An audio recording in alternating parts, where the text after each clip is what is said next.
اعوذ باللہ من الشیطان الرجیم، میں اللہ تعالی کی پناہ میں آتا ہوں شیطان مردود سے۔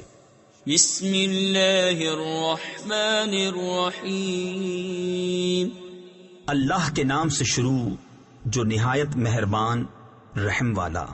والضحى واللیل اذا سجى ما ودعك ربك وما قلى۔ چاشت کی قسم اور رات کی جب پردہ ڈالے کہ تمہیں تمہارے رب نے نہ چھوڑا اور نہ مکرو جانا۔ تفسیر خزائن العرفان میں ہے، اتفاق سے جب چند روز وحی نہ آئی تو کفار نے تان کرتے ہوئے کہا محمد مصطفیٰ صلی اللہ تعالی علیہ وسلم کو ان کے رب نے چھوڑ دیا، اور مکرو جانا۔ اس پر سورہ والضحیٰ نازل ہوئی۔ وَلَلْآخِرَةُ خَيْرٌ لَكَ مِنَ الْأُولَى، اور بے شک پچھلی تمہارے لیے پہلی سے بہتر ہے۔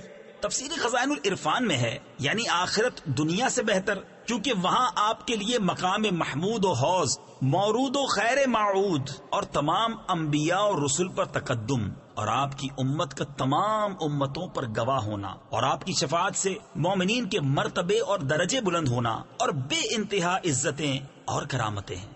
وَلَسَوْفَ يُعْطِيكَ رَبُّكَ فَتَرْضَىٰ، أَلَمْ يَجِدْكَ يَتِيمًا فَآوَىٰ، وَوَجَدَكَ ضَالًّا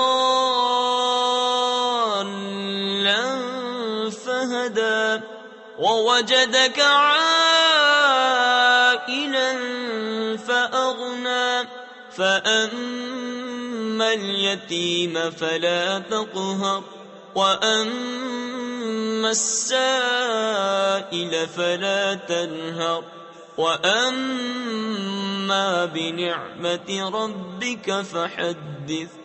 اور بے شک قریب ہے کہ تمہارا رب تمہیں اتنا دے گا کہ تم راضی ہو جاؤ گے۔